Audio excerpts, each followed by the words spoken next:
Our next and final speaker is Ambassador Sorin Ducaru. Ambassador Ducaru recently joined the Hudson Institute in Washington, D.C. as a senior fellow and is a special advisor to the Global Commission on the Stability of Cyberspace. Ambassador Ducaru held the post of NATO Assistant Secretary General for Emerging Security Challenges from September 2013 to November 2017. He led the work on NATO's cyber policy development and implementation. Thanks so much, Ambassador Ducaru, for coming to us from Belgium to speak with us to conclude the summit in such grand fashion. So, Ambassador Ducaru, thank you.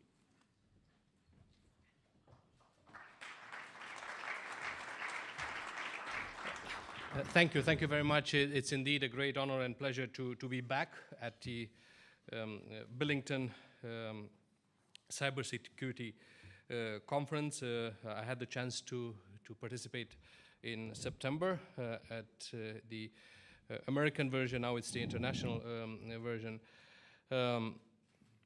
My address here today reflects a decade-long experience with NATO, first as a member of the board, the North Atlantic Council, then as a member of the management, the International Secretariat, where I was heading the Emerging Security Challenges division.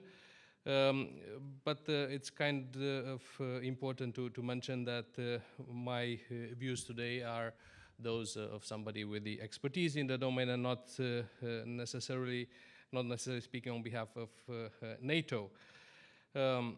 Let me start by addressing the threat landscape. A lot has been already said about the current threat landscape, but let me try to capture it just in one sentence from a NATO perspective. And I would say that our nations are facing the most complex and concerning security context in a generation, and cyber is on top of the list of such challenges. They are reflected through increasingly sophisticated and intense and reckless and many times indiscriminate and damaging cyber attacks. Recent headlines of unprecedented cyber attacks targeting government institutions, private sector, critical infrastructure, democratic process.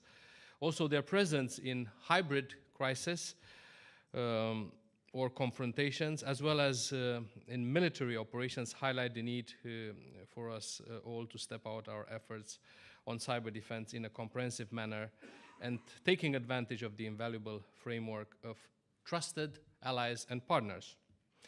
Allow me to take just a couple of minutes to point out how the North Atlantic Alliance cyber approach has evolved, in particular in recent years, and then focus on what it takes to accelerate progress and achieve the goal of becoming a true operational collective cyber defense alliance in cyberspace, the way NATO has established itself in the other operational domains of land, sea, and air. NATO's encounters with cyber attacks actually began decades ago. It wasn't the 80s, like we are told, but it was in the late 1990s, when its communications networks were under multiple attacks during NATO's involvement to end the humanitarian crisis in Kosovo. At that time, cyber was regarded, however, as just a technical issue to be solved by employing more technical skills and capability. Things have changed. The first important inflection point was 2008, where NATO has adopted its first and foundational cyber defense policy, bringing cyber for the first time on NATO's political agenda. Why only 2008? Because this was an immediate implication of the of the 2007 attacks against Estonians, what Estonians used to call the Web War 1. So it took some time until the first mind shift occurred from technical to policy. But I should also mention that the first cyber policy was, however, focused on mainly on cyber resilience of NATO's own network. So there were some intrinsic limitations. The policy established a division of cyber responsibilities, whereby NATO as an organization main responsibility was to protect the organization's networks, while allies were responsible for their individual national networks. And beyond establishing a cyber defense management structure, what is today the Cyber Defense Management Board that I used to chair, the policy established also some mandatory benchmarks for the protection of NATO networks, starting with the basic cyber hygiene aspects until up to systems requirements, and only suggested voluntary guidelines for allies to assure the security of their own networks. One important resource established in 2008 was the accreditation and launch of NATO's Cyber Defense Center of Excellence in Tallinn. And this Center of Excellence is one of the most successful and an important resource for allies and partners. Fast forward 3 years ahead, 2011, NATO had its first policy, cyber policy upgrade, the so-called NATO Cyber Policy, the 2.0. And this one was inspired by the new strategic concept adopted at the Lisbon summit, which emphasized the need to address more thoroughly some of the fast evolving 21st century security challenges, such as cyber challenges. In June 2011, through this policy update, NATO also opted for centralized protection of its networks, covering today about 60 sites, including civilian headquarters in Brussels, the military command structure on both sides of the Atlantic, operational entities, and of course specialized agencies and points of contact allied nations. The new policy extended the initial narrow cyber focus of NATO, this time beyond the protection of NATO's own networks, towards establishing what I would call agreed benchmarks for the protection of allied national networks. It established what is in NATO jargon cyber defense capability targets for allied nations that have been included in a well-known tool in NATO. It's called the NATO Defense Planning Process. So we moved from having some guidelines that were accepted or not to agreed benchmarks that were part of a planning process, a military planning process. Of course, all these benchmarks, the cyber defense capability targets, at this point were focused on resilience and defense. And also, the other important step was the provision of mechanisms for exchanging cyber-relevant information and conducting cyber threat analysis, training, education, and exercises. In terms of practical achievements, I would quote the malware information sharing platform, something that sounds or resonates with what was said before from Homeland's Defense. It's a platform to share indicators of malware and threats. The NATO Cyber Threat Assessment Cell, who was aiming to follow the main campaigns, the so-called advanced persistent threats. Also the establishment of NATO's rapid reaction teams that could be available to address cyber or mitigate effects of cyber attacks across the NATO enterprise, and also with allies, but upon special agreement. And also the launch of NATO's flagship exercise series, Cyber Coalition. The Next fast forward is 2014, where NATO adopted its enhanced policy on cyber defense, the 3.0, as I like to call it, and it's the policy under which NATO operates today. This was very much stimulated by other changes in the threat landscape, especially by Russia's cyber and hybrid actions against Ukraine in the spring of 2014.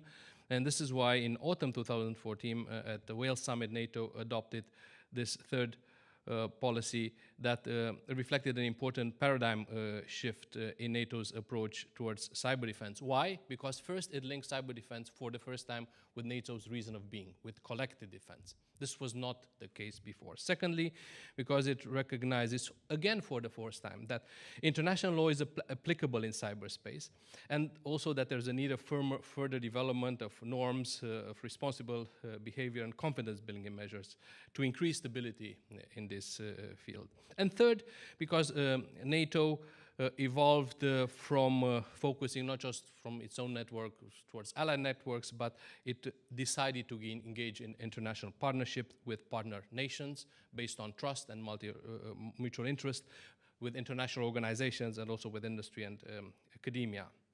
Less than 2 years ago, at the latest NATO summit in Warsaw, allies adopted a cyber defense pledge and recognized cyberspace as a new operational domain in which, and I quote, NATO must defend itself as effectively as it does in the air, on land, and at sea.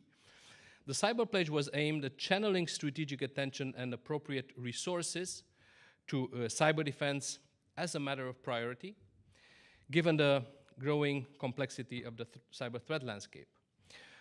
On the other hand, recognizing cyber as a new operational domain was also an implicit acknowledgement that the digital battle space has become a reality, which required strategic attention, a new approach in terms of operational planning, training, exercising, resourcing. Most importantly, this work is conducted with the aim to achieve mission success under realistic assumption that NATO's operations and missions will take place in a heavily contested and potentially degraded cyber environment, which is a different approach than the previous approach based on information assurance and that was operating on the assumption that the more you invest in resources, skills, capabilities, you could then rely on the integrity of information and the systems that have that information. So we're not in this paradigm anymore. We recognize that NATO has to achieve missions also in contested and degraded environments. At the same time, the recognition of cyberspace as a domain of military operations opened the way for the integration into NATO operations and missions of voluntary national cyber contributions of allies for NATO's operations and missions. Allies decided that NATO as an organization will not develop, acquire, or employ any offensive cyber capabilities, but like in the other operational domains of air, land, and sea, it will rely on the broad range of allies' capabilities for its operations and missions. In November last year, allies adopted a framework of political legal principles reflecting relevant political oversight and the legal aspects related to the employment of cyber effects provided through voluntary cyber contributions from allies into NATO's operational planning. At the core of this framework of principle is the agreement that in cyberspace, like in the other operational domains, NATO will act in line with its defensive mandate, under political oversight, and in accordance with international law.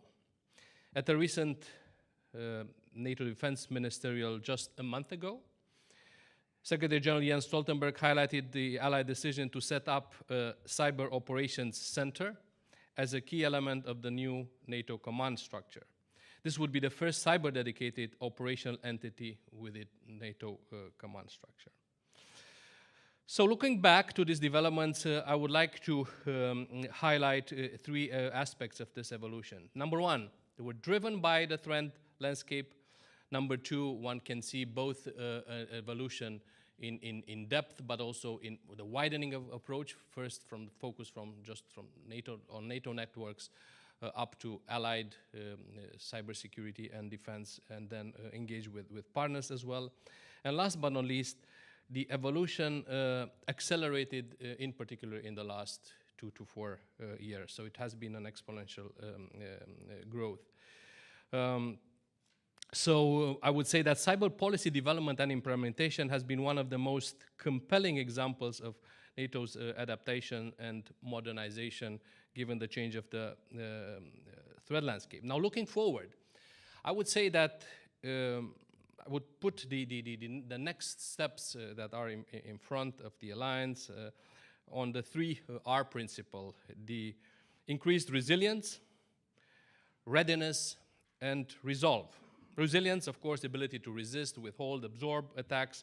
Readiness, capacity to mitigate, recover, and respond. And the resolve, it has to do with the will, political will, the unity of purpose to deter, defend, and necessarily employ meaningful response for the defense and deterrence of the allies. And I would try to focus on 3 key priorities that I think are in front, on 5 key priorities that are in front of the alliance. The first is focused on situational awareness. Second, on capabilities and skills. Third, implementing cyber operational domain roadmap. Fourth, continue to develop and enhance cyber partnerships. And fifth, last but not least, what I would call a change of strategic culture, taking into account the digital battlefield. When speaking about the first item, upgrading alliance joint situational awareness, I would say that NATO has successfully invested in a number of platforms to increase situational awareness. There is a NATO Computer Incident Response Center. I mentioned the malware information sharing platform and cyber threat assessment cell. There's a cyber task force within NATO's intelligence division, but there is a further need to upgrade this field of situational awareness. How? First, through consolidating and modernizing the existing information exchange platform into a genuine joint situational awareness platform, so the consolidation aspect. Secondly, a fresh commitment by allies for increased and faster sharing of relevant cyber information. Next, the need to achieve increased information interoperability through agreed, standardized, more actionable information that should increase both the usability of this information and the necessary safeguards that would strengthen the trust. And last but not least, the link with what was also said before with cyber analytics and artificial intelligence to make better sense and faster usability of, faster usability of this information. The second aspect when we speak about development of cyber capabilities and skills, I would highlight that there is a need of both prioritizing and increasing the level of resources for cyber defense on the one hand, and on the other hand, of a more efficient use of these resources. There will be an upcoming report by NATO, I think in the month before the upcoming July NATO summit, a report on the implementations of NATO's cyber defense pledge, the pledge that has been adopted 2 years ago at the Warsaw summit, which should provide relevant guidance and focus and further prioritization on resources linked to cyber defense. Furthermore, I would say that allies need to really have a fresh look on the acquisition, procurement process for IT and cyber defense. We cannot have the same long cycles like for conventional platforms because it would be a condemnation to have always the obsolete technology. And last but not least, to have faster access to innovation. On the third key aspect that I highlighted, the need to accelerate the implementation of cyber operational roadmap. It is a roadmap that has been designed for a 36 months timeline, starting with half a year after the last Warsaw summit. It has to be both accelerated, and I think it has to be to get the right focus in order to be able to make the alliance a true operational alliance in cyberspace like it is in the other domain. There is a need for particular focus on aspects such as capability development, organizational structure, doctrine, delegation of authority, military planning, and strategic communications. The fourth key element is that of continuing to develop a cyber partnership based on trust, and mutual interest. I would say that an ever stronger alliance in cyber defense will also benefit from its network of trusted partnership, since cyber defense is a team sport by definition. This would also support the aim of more stability in cyberspace. NATO cyber partnerships have been developed with trusted partner nations, from European nations that are not NATO members like Finland or Sweden or Austria, to Israel or Japan, South Korea, Australia, and so on. But also with international organizations such as the UN, the European Union, OEC, and with industry and academia, reflecting the true multi-stakeholder approach for this domain. In 2018, the NATO and the European Union are set to review and further refine a technical arrangement on cyber cooperation that has been adopted last year. As well as to continue to develop the ambitious cyber agenda resulted from a joint declaration launched in 2016 at the Warsaw Summit. An important practical focus will be on the closer coordination of crisis management playbooks in the case of cyber attack. Why? Also because NATO is very well prepared to respond on high-level attacks, those who are close or above the Article 5 threshold, while the European Union has a number of tools, including diplomatic, economic tools, where they could address lower threshold attacks.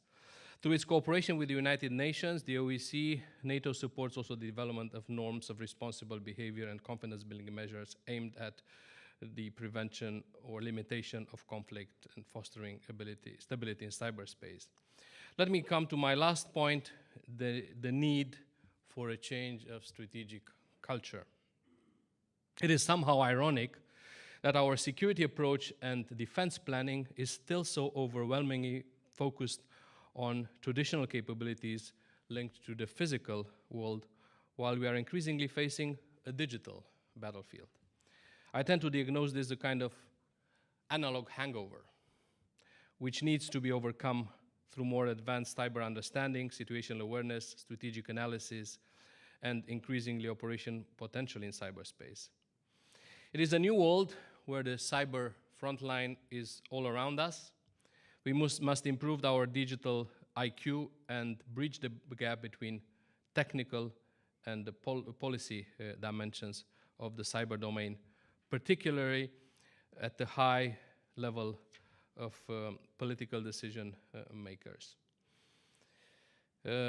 Such a strategic approach should also include a fresh focus on deterrence of cyber attack by considering a broad cross-domain deterrence approach.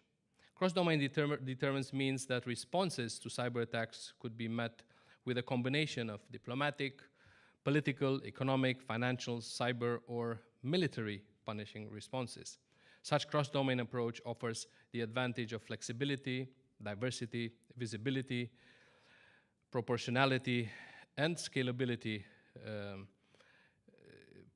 and thus having the potential to control escalation or de-escalation. These endeavors have to be correlated with a fine calibrated strategic communications approach aimed at reinforcing NATO's defensive mandate, but also at signaling strong resolve in cyberspace as in any other domain, something to be clearly understood and factored into the potential adversaries' calculations. Ladies and gentlemen, 2 years ago, at the time of the Warsaw Summit, NATO Secretary General Jens Stoltenberg highlighted that it's time to raise our game in cyber defense.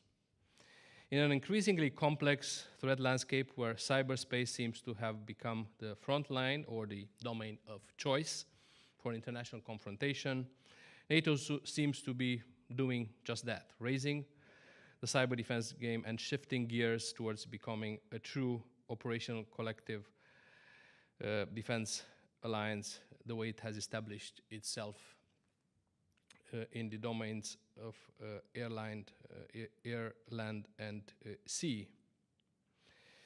It is frankly just about time, and it is highly important to sustain momentum and increase the efforts to change the strategic culture, accelerate, adapt defense planning to the requirements of the digital battlefield, and put cyber on the front stage of geopolitics as well.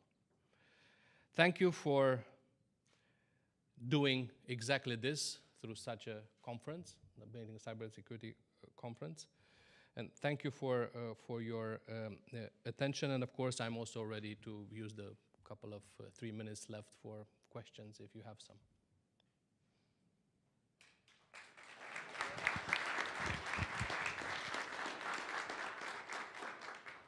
Any final questions that the attendees might have?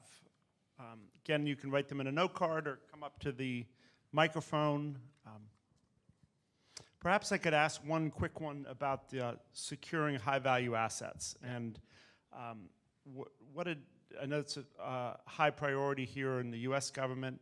Could you describe some of the initiatives at the NATO level? Well, when we speak about the information assets, I should highlight that there are a number of layers of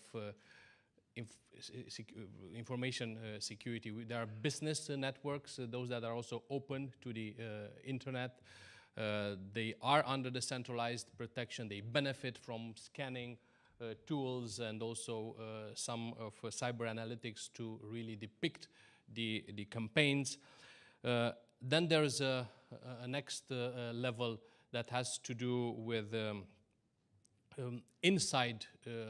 business inside the alliance, preparation of policy development, implementation, planning, and then there's a next level of highly classified information, which is not even linked to the internet. It's air-gapped, so to say, and benefits from particular standards of cyber security.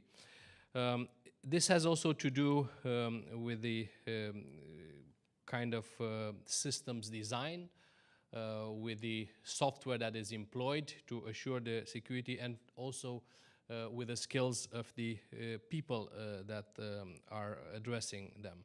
Another example, I would say, is the utility of rapid reaction teams that are ready to be deployed and mitigate outages or effects of cyber attacks across the NATO enterprise, and if there's an agreement by the North Atlantic Council, also help support allies in case of attack. These are always prioritized according to the highest value assets, also because so far there are mainly two rapid reaction teams with all the kids that have the analytics, the forensics, also attribution capabilities. But there was also a strong interest to increase the number of such teams and also their associated equipment. Please. Ambassador, a quick question. My name is Mark Tan from the Singapore Ministry of Defense. You spoke earlier about needing to escalate the understanding of cyber from just a technical issue towards being a policy problem. Could you help to explain, based on your experience, some of the things that you have done to try to promote that among the leaders of the countries or allied nations, and how that has worked in your experience? Thank you. I think this is essential. I'm a strong believer in this, what I call this, lifting up the digital IQ at policy level and strategic level. And I think it was also mentioned today, cyber should not only be discussed by technicians. You need people with different backgrounds to be part of this complex and comprehensive effort to address this. Now, how to do this? I think we need to develop a kind of curricula of like making cyber simple. In NATO, we started with a certain number of briefings at the council level, North Atlantic Council level, and then also brought them up at ministerial level. And I call them like Discovery Channel Plus, because they were, interestingly enough, to attract the audience, but not too technical to scare such audience. And I think the importance is to filter out the non-necessary technical aspects and raise the strategic questions to the high-level political decision maker and to the strategist. Again, it's a niche that needs to be covered. It's a gap that needs to be bridged, and I think it can only be done with persons and professionals that bridge themselves the two domains. So, and nowadays you have many situations where you have people with technical background and also background in law or international relations or policy. To be honest, I had the chance to be engaged with a lot of, I would say, energy and clout in this job, also because I had the chance to study computer science and then after political science and be able to merge in an environment where there was a necessity of both. But you need to have this kind of translators, what I called from digital to strategic language. Thank you.